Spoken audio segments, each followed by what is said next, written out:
Apple built an entire room dedicated to one thing. How long does it take to lift the top off of the iPhone box? They tuned it so that the lid takes a few seconds just to slide off as you open the box. Slowed down intentionally with air resistance because they wanted users to feel something before they ever touched the product. And get this, Robinhood once launched an animation that drove up the user engagement so much that the FTC intervened and fined them $7 million for the violation because the feature was too effective. Two completely different companies landed on the same discovery. How the user receives the result is as or more important than the result itself. And I'd argue for most apps, this is the cheapest retention lever that you're probably not pulling right now. If you don't know who I am, my name is Jonathan. I spent the last decade launching apps. I've launched over 300 of them. I've helped founders just like yourself get from 0 to 10,000, 100,000, or even 1 million plus users. And in all this time of launching apps, one pattern consistently emerges. Founders obsess over what the app gives the users, but they spend zero time focused on the experience of actually getting users to that. So today I'm gonna give you a 3-step system that you can implement right away with real examples that you can copy for your app. But first, let's start with the science, because this is not a design opinion. Back in 1989, a neuroscientist called Kent Berridge found something that flipped how we look at dopamine. Most people think it's the pleasure chemical. It's actually the anticipation chemical. It spikes when something good might be about to happen, even while there's still uncertainty. The moment you remove that uncertainty and you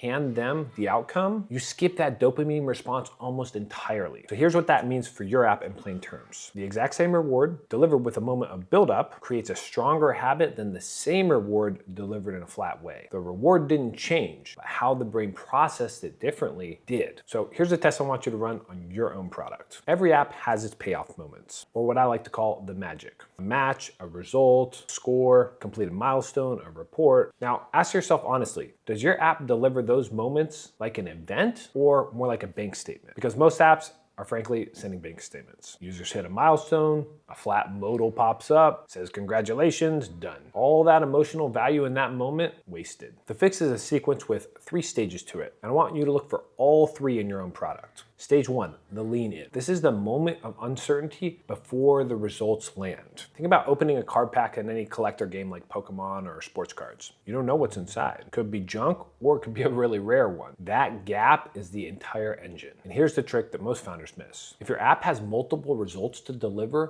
them one at a time. The same information dumped all at once produces one dopamine event. Delivered sequentially, it produces several dopamine events. Duolingo gets this. You know I talk about them all the time because they have mastered this. They have reward chests, spinning animations, the pause before you even see what you actually earned or won. None of that is decoration. So look at every moment that your app hands the user a result and ask yourself this: is there even 2 seconds of buildup that I could add before I deliver this? That tiny window changes the neurological response in people. Stage 2, the landing. The reveal itself has to carry weight, and this is where the Robinhood story gets interesting, because it's the strongest proof that I've ever seen this stuff actually drives user behavior. In 2016, they added a full screen confetti when you complete a trade, and they made claiming that free stock feel like you're scratching a lottery ticket. In 2021, Massachusetts regulators forced them to remove it, arguing that it pushed people toward trading more often. By 2024, Robinhood had paid a $7.5 million fine, and the order specifically bans celebratory imagery tied to trading frequency. Let that sink in.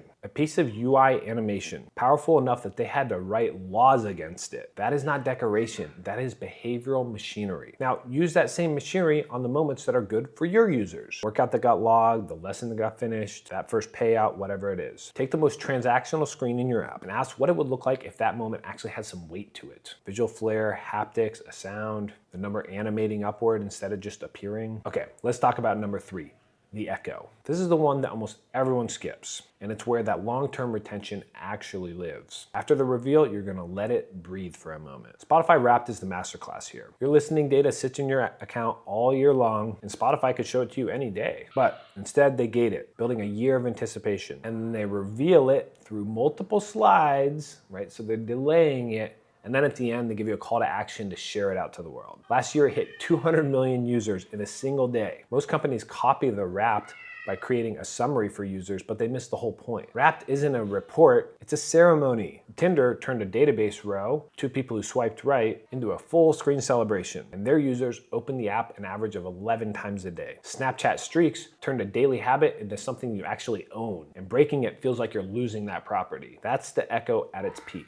The moment becomes identity. Your streak, your Wrapped, your collection. Leaving the app starts to feel like abandoning an investment. So after your big reveal, give the users something they can keep. Badge, a stat worth sharing, or something worth screenshotting. Don't rush them back into the app's interface. So here's a full sequence one more time. Build the anticipation through the lean in, right before the result. Make the landing feel like an event, not a receipt, and design an Echo that turns that moment into an identity. Your app already has all these moments hiding inside of it right now. Apple built the room to perfect the feeling of opening a box. Question is whether you've even spent an hour thinking about yours. If you want help finding those little payoff moments in your app, comment launch, and I'll send you our free guide on how to create apps that keep users coming back. And if this was helpful, watch the next video I got coming, which is where I break down why users abandon an app within 60 seconds. I'll see you in the next video.